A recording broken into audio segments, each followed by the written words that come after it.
Okay, so this is the Rolling Thunder 22. This is the smaller of the three. There's a 22, a 30, and a 36. This one we've had since 2019. This one has probably experienced the most travel. So this is just an overview of some of the features, which there aren't a whole lot, and how the bag is held up over time. So starting with the Rolling Thunder 20, you can see that on the outside here, there are a lot of scuffs on this bag, but overall, this exterior material has held up pretty well. A lot of times I do carry this on, but I have checked it quite a few times, and that's where the chipping has come from, especially on the logo here. There isn't many cuts on the material itself. There are maybe a couple gouges in this material, but not all the way through. It's held up really well for what we've done with it. It really only has a couple pockets. It has this front pouch, which you can use to store things you need quick access to. It does get eaten up if you stuff this bag super full. It has the main pouch, which is here, and this is really where you're gonna put everything. It has this mesh pouch for storing things inside. Once again, if you stuff this in completely full, this whole thing here gets taken up pretty easily. Really what this bag is good for is stuffing this thing, and since it's soft, it expands. Inside here, nothing fancy. It does have these little support rods which help it to stay the shape it is. I do have some problems with these in my larger ones, but in this 20, these have stayed perfectly still and never popped out. The last pocket is just this top pocket here. You can access it. It comes with these little straps if you want to tie your gear down. Once again, you can see all the pockets are a part of this main pouch. So, you try to put something in there and stuff this, it's going to push that out. As I mentioned before, the outside still looks good on this one. Where you see most of the damage on this is going to be on the bottom and the back side. You can see that it's fairly scraped up. The wheels on this are not multi-directional. They only go forwards and backwards. So that is one thing to think about. They do have these nice grab straps on this bag, which have held up perfectly fine. They do have this small pocket here as well that you can put a business card or something in so that someone can call you if your bag gets lost. There's also a grab bar on the bottom. You can see on the bottom of the bag, these are pretty scraped up, but not in too bad a condition. Same with the bottom here. Some of the plastic's chipped up here as well. The only main problem I've had with this bag is this corner here. One time I checked it and the corner got hit really hard and the threads popped out. So this is actually super glued back together. I didn't actually send this in to North Face because you do actually have to send it in to see if they will warranty it. You can't just send a picture or anything like that. So I don't know if they would actually cover this. It was damaged, so I don't think that they would.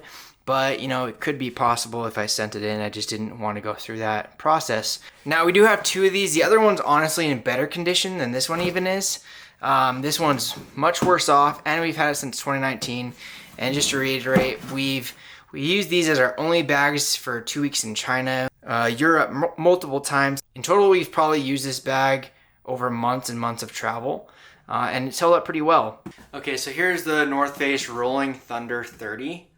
Now, this bag is actually newer than the 22s that we have, but they have almost exclusively been used as check-in bags. So, just looking at these, you can actually tell that there's quite a bit more damage on the outside. Now, these have all the same features as the 22 does.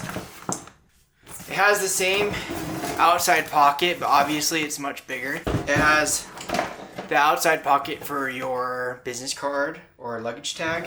Top pocket here for items that you want to get to quickly. Also comes with that little luggage strap. This one does actually have this bigger top pouch, which once again does feed down into that bigger pouch. These straps that come on the 30 to cinch everything down. So put that together, and if your bag isn't fully loaded, you can just cinch that down like that. These come on the 30, but they don't come on the 22. Now opening up the big pouch. Once again, very similar.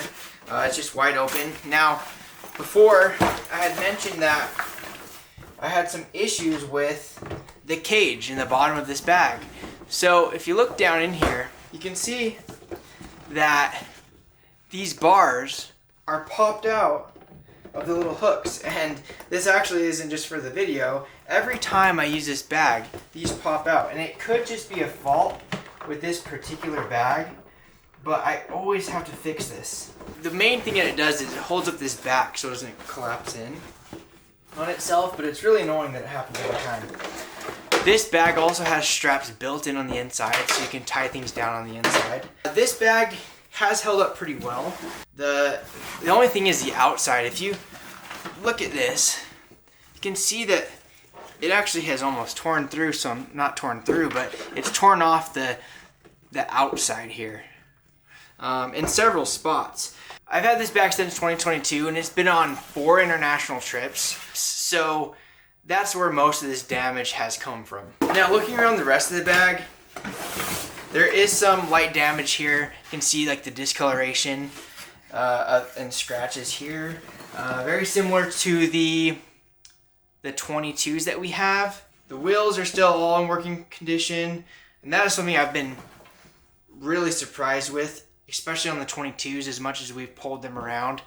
We've often pulled these very far distances and the wheels have held up really well. So that's been my favorite thing about these bags. One thing I didn't hit on with the 22 is the handle. Now, the handle on the 22, you can notice it was really scratched up, and this one's already starting to get that way. It takes quite a beating. It pops out with a single button on either side. It only has the one position, so whether you like the height of it or not, you don't really get a choice. I have always liked it a lot, and I think it's a very sturdy handle. Lastly, here's our newest one. We just bought this for our last trip, so this has only been on a 2-week trip to Europe. We hauled it all around Croatia and Slovenia, along with my Peak Design bag. Check out our other video. But you can see how already it's super dirty, but it's not as scratched up as the black one.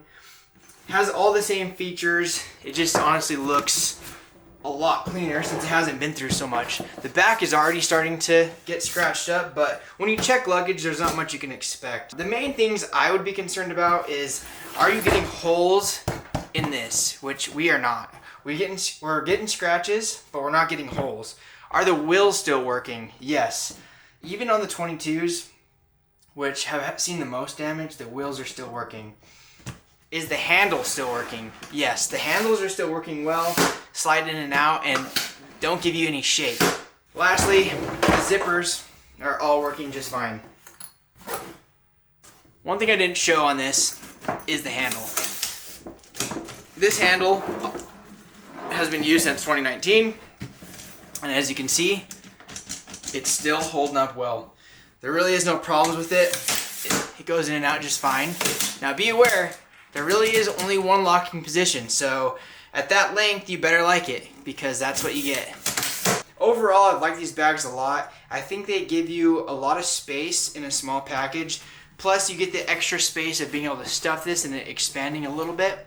If I were to get something else, I would maybe look at the North Face hard luggage, because this hard material that they use has held up super well versus this material that they use on their duffel bags. I think having a hard case from the North Face would honestly be a great upgrade. For now though, I think sticking with these bags is my plan. They've held up really well and I don't plan to switch them out anytime soon.